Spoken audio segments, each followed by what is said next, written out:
صدیق اکبر کی تلاوت پہ میں قربان.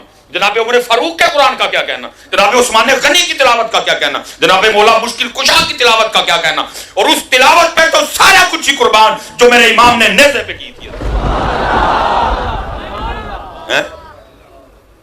امام حسین کو اتنا پیار قرآن سے, اور امام نیزے پہ بھی قرآن سے, اور محفل و امام حسین کے نام کی اور صرف ایک تلاوت کی جائے. محفل و امام حسین کے نام کی اور تلاوت بس شروع میں ایک.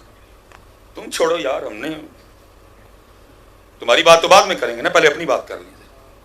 تم تو گئے, ہم نے نکال دی, بولتے ہی کوئی.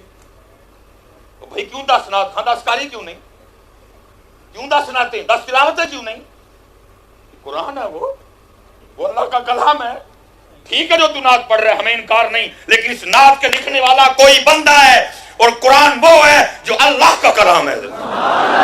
حضرت اس کو اور آسان کر کے بیان کیا مولانا روم رحمۃ اللہ تعالی, کمال یار کر کے مثنوی. لیکن حضرت جی ہمارا کہاں کتابوں سے تعلق رہا ہے, ہم نے تو کتابیں چھوڑ دی ہیں. بلکہ کتابیں چھوڑو, جتنی کتابیں, ان سب کتابوں میں سے افضل ترین کتاب قرآن پاک ہم نے چھوڑ دیا. حضرت کوئی نہیں حضرت جی قرآن پاک, آپ نے نہیں, ہم نے بھی چھوڑ دیا. آج اسٹیج پہ کتنا قرآن پڑھا گیا حضرت, وہ بس ابتدا میں جو قاری صاحب نے تلاوت کی سو کی, باقی اللہ اللہ خیر صلی اللہ. نہ نقیب صاحب قرآن, نہ خطیب صاحب قرآن. حضرت اور وہ جو تلاوت ہے, جیسے ہمارے اسٹیجوں سے حمد گئی نا, اب دیکھیے گا اللہ نہ کرے وہ برا وقت آئے, مجھے ایسے تلاوت بھی غائب ہوتی نظر آ رہی ہے. جیسے حمد گئی نا ہماری اسٹیجوں سے حضرت, سارے نے ایک ایک مال لے ہے, بس لگے دن مجھے یہ بھی جاتی نظر آ, کیونکہ ہم نے حضرت جی قرآن اور قرآن والوں کو پروموٹ ہی نہیں کیا. ہاں تو ہم پروموٹ کرتے نا, جیسے ہم نے نعت خوانی کو پروموٹ کیا, ایسے ہم حضرت قرآن کو پروموٹ کرتے. مدرسوں والے بیچارے ترلے ڈال رہے ہیں جی, مدرسے چل نہیں رہے, امداد کریں, توجہ کریں. پھر کون بنائے اپنے بچے کو عالم؟ حضرت آپ نے پروموٹ ہی نعت خوانی کی ہے. نعت خان جناب تیار ہو رہے ہیں, دوا تیار ہو رہے ہیں. قرآن ہم نے پروموٹ ہی نہیں. بس شروع میں اللہ حضرت جی یہ یاد رکھیے, فرمان مبارک کا مفہوم ہے, سب مجلسوں میں بہترین مجلس وہ ہے جس مجلس میں ہر چیز پہ قرآن غالب ہو. لیکن ہماری محفلوں کا حال کیا ہے, بس ابتدا میں رسمن وہ قاری صاحب قرآن تلاوت کرتے, باقی ان قرآن بس دے نعت خوانی دے. اللہ ہونا یہ چاہیے تھا, ایک تلاوت ہوتی, پھر نعت ہوتی, پھر تلاوت ہوتی, پھر نعت ہوتی, پھر تلاوت ہوتی, پھر نعت ہوتی, پھر تلاوت ہوتی, پھر نعت ہوتی. قرآن آپ نے کیا, ہم مولوی والے اسٹیجوں سے قرآن نکال دیا. تمہاری بات تو بعد میں آئے گی,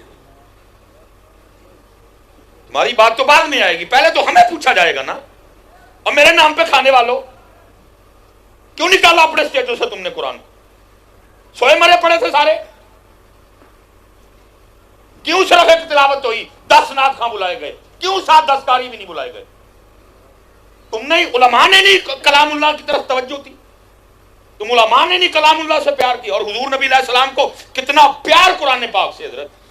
حضرت ابو موسیٰ اشعری رضی اللہ تعالیٰ عنہ, جناب سیدنا زید بن ثابت رضی اللہ تعالیٰ عنہ, جناب سیدنا ابی بن کعب رضی اللہ تعالیٰ عنہ, یہ صحابہ میں وہ نام ہے جو قرآن کریم بڑے اچھے انداز سے پڑھا کرتے تھے. باقی تو ہر صحابی کا قرآن کا کیا کہنا. جناب صدیق اکبر کی تلاوت پہ میں قربان, جناب عمر فاروق کے قرآن کا کیا کہنا, جناب عثمان غنی کی تلاوت کا کیا کہنا, جناب مولا مشکل کشا کی تلاوت کا کیا کہنا, اور اس تلاوت پہ تو سارا کچھ ہی قربان جو میرے امام نے نیزے پہ کی تھی. امام حسین کو اتنا پیار قرآن سے, اور امام نیزے پہ بھی قرآن سے, اور محفل و امام حسین کے نام کی اور صرف ایک تلاوت کی جائے. محفل و امام حسین کے نام کی اور تلاوت بس شروع میں ایک. تم چھوڑو یار, ہم نے تمہاری بات تو بعد میں کریں گے نا, پہلے اپنی بات کر لیجیے. تم تو گئے, ہم نے نکال دی, بولتے ہی کوئی. تو بھائی کیوں 10 نعت, ہاں 10 قاری کیوں نہیں, کیوں 10 نعتیں, 10 تلاوتیں کیوں نہیں؟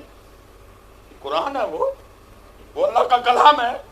ٹھیک ہے جو تو نعت پڑھ رہے, ہمیں انکار نہیں, لیکن اس نعت کے لکھنے والا کوئی بندہ ہے, اور قرآن وہ ہے جو اللہ کا کلام ہے.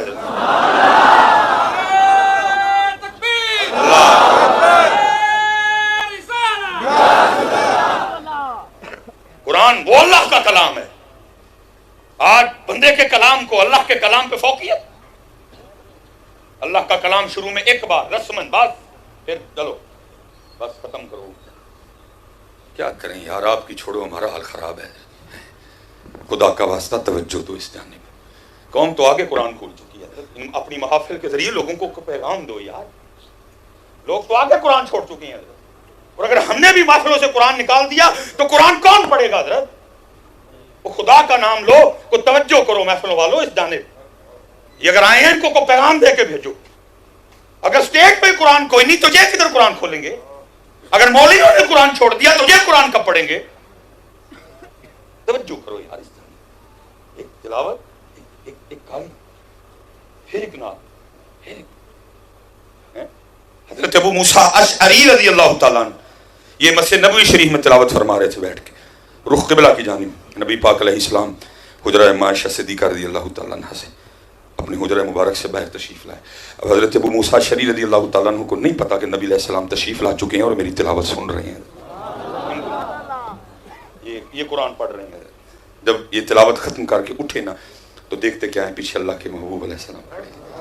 نبی علیہ السلام نے فرمایا ابو موسیٰ تو نے بڑا سونا قرآن پڑھا. ابو موسیٰ تو نے بڑا سونا قرآن پڑھا. اب ذرا حضرت ابو موسیٰ اشعری رضی اللہ تعالیٰ عنہ کا جواب سنیے. عرض کرتے ہیں اللہ کے محبوب آپ میرا قرآن سن رہے تھے؟ فرمایا ہاں ابو موسیٰ میں تیرا قرآن سن رہا تھا. عرض کرتے ہیں محبوب اگر مجھے پتا ہوتا نا آپ سن رہے ہیں میں نے اور سونا کر کے پڑھنا تھا. اگر مجھے پتا ہوتا میں نے اور سونا کر کے. آج میری اسٹیجوں پہ قرآن ہی کوئی نہیں. پہلے کہتے سن ڈاکٹر سلیمان ناسبی ہو گیا، ان کہنے کہ ڈاکٹر سلیمان بھابی ہو گیا. انہیں ہی پتہ لگنا میرے اگر ناسبی کیتا ہی بھابی کریں گے. لیکن تمہارا جو دل کرتا ہے تم کرو، ہم تو حق بات کریں گے. غصہ لگتا ہے 1000 بار لگے یا ہم تمہارے غصوں کی پرواہ کر کے بولیں گے اور نہیں بولیں گے. دکھ ہے حضرت، قرآن کوئی نہیں اسٹیج دے بس شروع سے حضرت. اور قاری صاحب ہی حضرت جی قرآن اردو پڑھتے ہیں سامنے سننے والا ہوتا ہی کوئی نہیں حضرت. محفل کی ابتدا میں پڑھتے ہیں حضرت، ہوتا ہی کوئی نہیں. تو حضرت جی اللہ ہدایت دے رہ گئے مصر والے قاری ساڈے کول آندے نے جاندے حضرت جی بشکڑی بھرتے ہیں تے مصر جاندے نے اپنے بیچارے پھر ساڈے بھکے دے بھکے ہی حضرت. عجیب تماشا لگا حضرت. مینوں تو نہیں وہ آتے ہیں حضرت جی مصر سے، وہ جاندے حضرت جی توڑے بھرتے ہیں او گئے جی اپنے نوں پوچھدا ہی کوئی نہیں. جی مصر سے قاری آئے ہوئے تو میں کی میرے قاریوں کی لولے لگڑے ہیں. قرآن لاؤ اپنی اسٹیج پہ، خدا کا واسطہ ہاتھ جوڑ کے قرآن لاؤ. اگر اسٹیجوں پہ قرآن نہیں پڑھا جائے گا تو یہ کدھر پڑھیں گے یار؟ ہم نے تو ان کو پڑھ کے بتانا ہے کہ قرآن کیا ہے. پھر قربان جاؤں مصطفیٰ کریم علی نبی جن علیہ الصلوۃ والسلام وہ صحابی حاضر خدمت تھے. فرمایا میرے صحابی مجھے قرآن سنا. صحابی مجھے صحابی آگے سرچ کرتے محبوب قرآن تو وہ ہے جو آپ کے قلب مبارک پہ اترا ہے. ہم نے قرآن پاک آپ سے سیکھا ہے، میں آپ کو کیسے قرآن سنا سکتا ہوں؟ ذرا سننا میرے محبوب کو کتنا پیار تھا قرآن سے حضرت. فرمایا میرے صحابی کبھی کبھی میرا بھی دل چاہتا ہے میں اپنے رب کا کلام کسی کی زبان سے سنوں. دکھ ہے حضرت آج ہماری اسٹیجوں پہ رب کا کلام کوئی نہیں ہے. آج ہماری اسٹیجوں پہ کوئی رب کا دے نعت بھائی اللہ معاف کرے ہم کو نعت خوانی کے طریقہ ہے بھائی. فرمایا مجلسوں میں سب سے بہترین مجلس وہ ہے جس میں ہر چیز پہ قرآن غالب ہو. اس مجلس میں سب سے زیادہ قرآن پڑھا جائے گا، صرف سنایا جائے گا.